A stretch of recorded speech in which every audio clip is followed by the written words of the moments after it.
नमस्कार, मैं डॉक्टर शशिकला गुप्ता। आज हम स्टार्ट करेंगे BSc part third paper third chemical kinetics.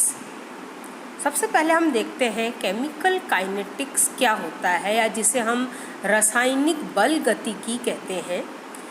ये रसायन की वो शाखा है जिसके अंतर्गत हम रासायनिक अभिक्रिया के वेग और उस अभिक्रिया की क्रियाविधि का अध्ययन करते हैं। The branch of chemistry which deals with the rate of chemical reaction and there mechanism.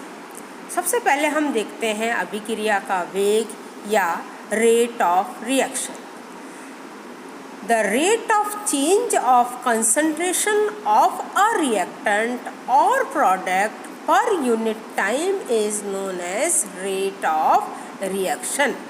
यानी समय के साथ यदि अभिकारक या उत्पाद की सांद्रता में जो परिवर्तन की दर है उसे हम अभिक्रिया का वेग कहते हैं।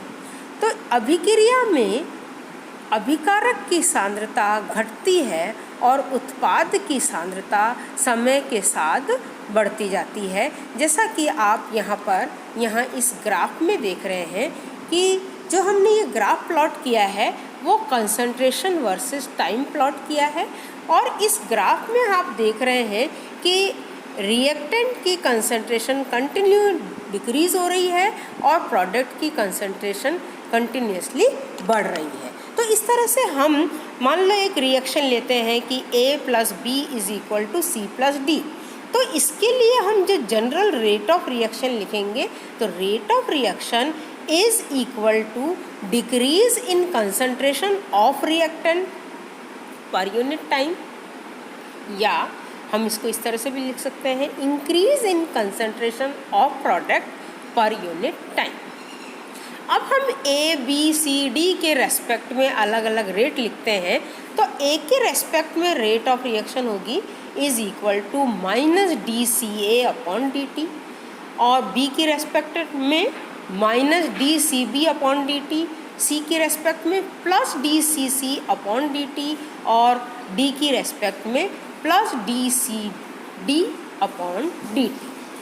यहाँ पर जो dCA है वो change in concentration of A, और dt ये टाइम पीरियड है, चेंज इन टाइम पीरियड, और इसी तरह से dCB, dCD, dCC ये सब change in concentration of A, B, C and D है।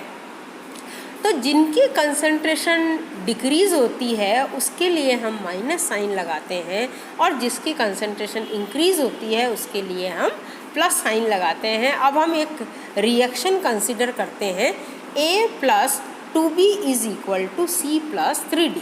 इसके लिए अगर हम अलग अलग A, B, C, D के रेस्पेक्ट में अगर हम रेट लिखते हैं तो हम देखिए किस तरह से लिखेंगे। A की रेस्पेक्ट में जो रेट होगी वो होगी -dCA/dt, और B की रेस्पेक्ट में क्या होगी -1/2 dCB/dt, क्योंकि B के कितने हैं 2 मोल है, तो इसलिए इसकी रेट होगी -1/2 dCB/dt। फिर C की रेस्पेक्ट में होगी रेट +dCC/dt, और D की रेस्पेक्ट में होगा +1/3 dCD/dt। इस तरह से हम अलग अलग रिएक्टेंट और प्रोडक्ट के रेस्पेक्ट में अभिक्रिया का वेग लिखते हैं। अब हम ये जानते हैं अकॉर्डिंग टू गुलबर्ट एंड बागे थ्योरी हम जो लॉ ऑफ मास एक्शन लिखते हैं वो है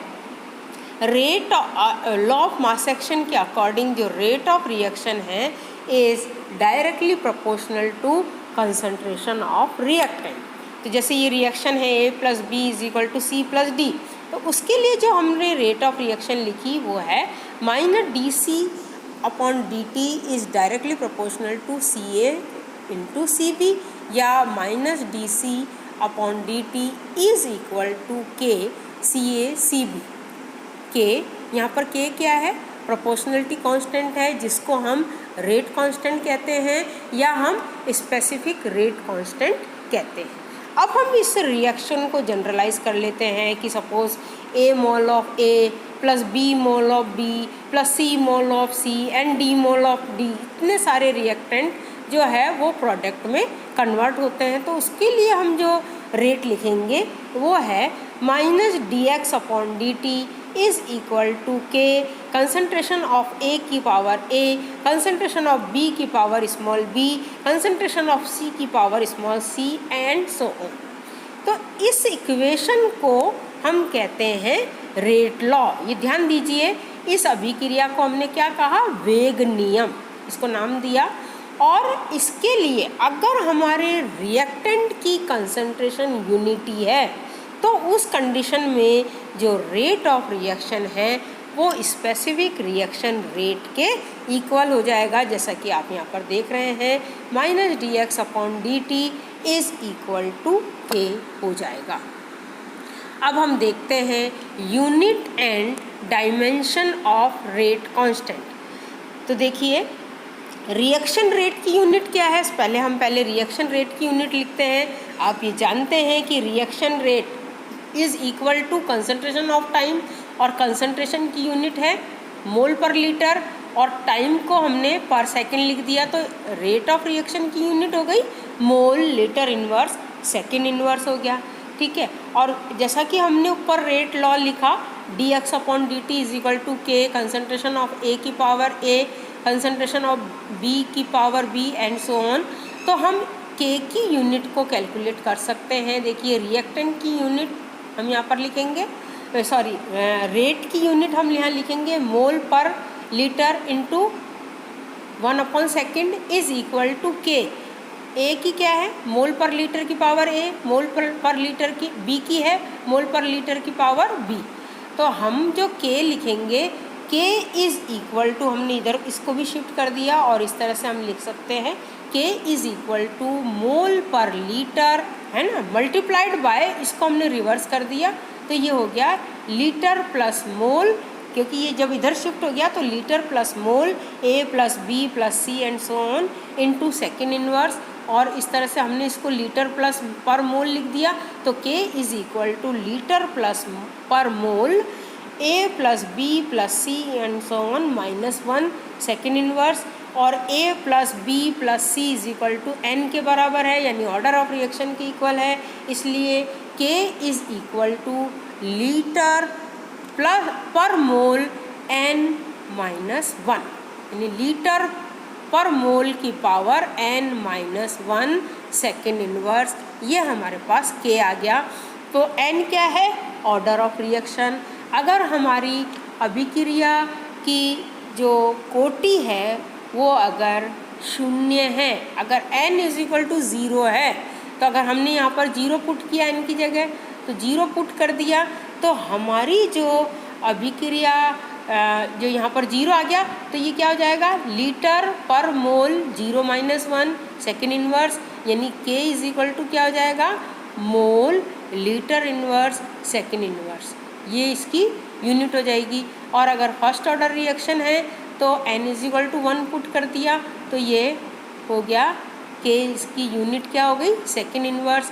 इसी तरह से अगर हमने n is equal to 2 put कर दिया तो इसकी यूनिट क्या आ गई, क्योंकि सेकेंड ऑर्डर रिएक्शन के लिए स्पेसिफिक रिएक्शन रेट की यूनिट आ गई litre mole inverse second inverse. इस तरह से आप n is equal to 3 put करके स्पेसिफिक रिएक्शन रेट की यूनिट कैलकुलेट कर सकते हैं। तो अभिक्रिया में अगर आपको कोई भी स्पेसिफिक रिएक्शन रेट की यूनिट अगर सेकेंड इनवर्स में दी हुई है तो आप उसको देखते ही समझ जाएंगे कि ये फर्स्ट ऑर्डर रिएक्शन है। और अगर स्पेसिफिक रिएक्शन रेट की unit litre mole inverse second inverse दी हुई है तो हम उसको देखते ही समझ जाएंगे कि ये सेकेंड ऑर्डर रिएक्शन है। हम पहले उस एक छोटी छोटी प्रॉब्लम्स देखते हैं रेट लॉ से रिलेटेड, ताकि आप एग्ज़ाम में अगर आए तो आप उसको सॉल्व कर सकते हैं। सपोज़ हमें एक प्रॉब्लम दी हुई है कि ये एक रिएक्शन है जो आप यहाँ पर देख रहे हैं, और उस रिएक्शन में ये जो आप एक सेकेंड, इस रिएक्शन में आप देख रहे हैं कि A के m मोल, B के n मोल, C के p मोल रिएक्ट करके ये प्रोडक्ट बना रहे हैं। अब ये रिएक्शन तो ये है, अब ये कह रहा है कि इसका जो रेट लॉ है वो हमें ये प्राप्त हुआ, dx/dt is equal to k a की पावर m b की पावर n। ठीक है, अब आपसे ये क्वेश्चन किया जा रहा है कि आपको ए बी सी के रेस्पेक्ट में ऑर्डर कैलकुलेट करना है, total order of reaction calculate करना है, इसकी मॉलिक्यूलरिटी कैलकुलेट करनी है, और ये भी कैलकुलेट करना है कि अगर हमने B को एक्सिस में लिया तो फिर इसकी ऑर्डर क्या होगी।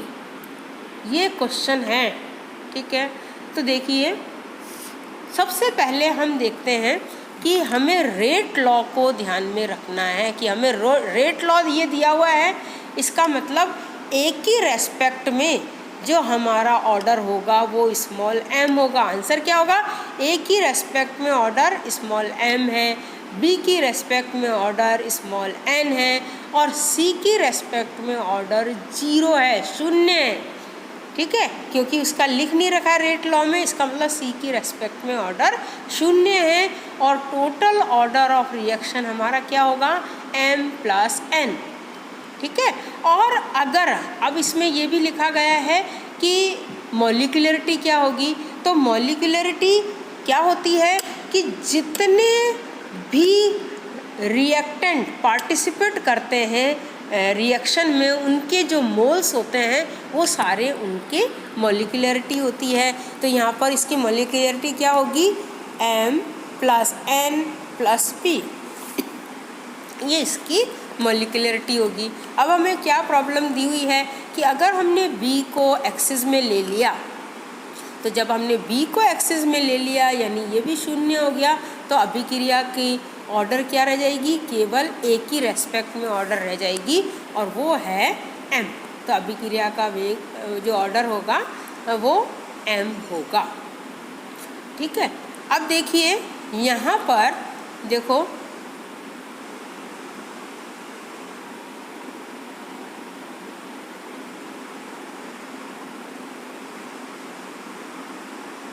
ये तो मैंने आपको इसका सॉल्यूशन बता दिया। अब जो दूसरी प्रॉब्लम है वो दूसरी प्रॉब्लम हमारे पास ये है कि मान लो एक अभिक्रिया है कि भाई 2a + b + c ये है, और ये बना रहे हैं E, मतलब प्रोडक्ट बना रहे हैं D + E, ये आपका प्रोडक्ट बन रहा है।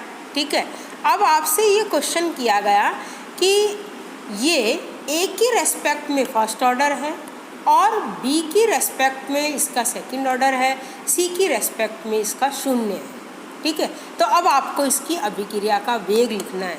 तो देखो आप अभिक्रिया का वेग जब लिखेंगे तो वो क्या लिखेंगे, यहाँ देखो कि A की रेस्पेक्ट में 1 है, तो हम क्या लिखेंगे, dx/dt = k × a की पावर 1, जो हम लिखते नहीं है 1 तो, और B की रेस्पेक्ट में 2 है इसलिए B की पावर 2 हम ये लिखेंगे। जबकि अभिक्रिया क्या कहती है हमें, अभिक्रिया तो ये कह रही है 2 मोल A के है, B के 1 मोल है, C के 1 मोल है। तो क्योंकि अब ये C एक्सिस में है, इसकी रेस्पेक्ट में 0 है, तो हम इसको नहीं लिखेंगे, इसलिए हमारा जो रेट लॉ होगा वो dx/dt = k × a × b की पावर 2 ये होगा। अब दूसरा क्वेश्चन आपसे क्या पूछा गया कि अगर आपके A, B, C की कंसंट्रेशन को दुगना कर दे तो अभिक्रिया के वेग पर क्या प्रभाव पड़ेगा।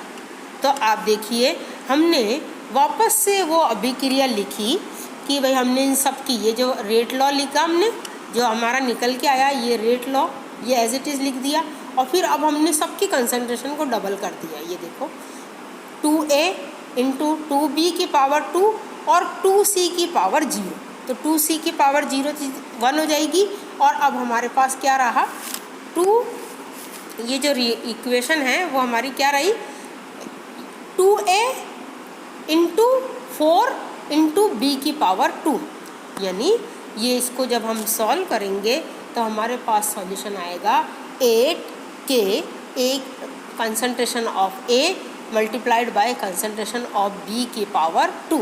तो इसका आंसर क्या होगा कि रेट जो है वो 8 गुना बढ़ जाएगी, क्योंकि इससे पहले क्या आ गया 8 आ गया, इसलिए हमारा आंसर होगा रेट इंक्रीजेस 8 टाइम।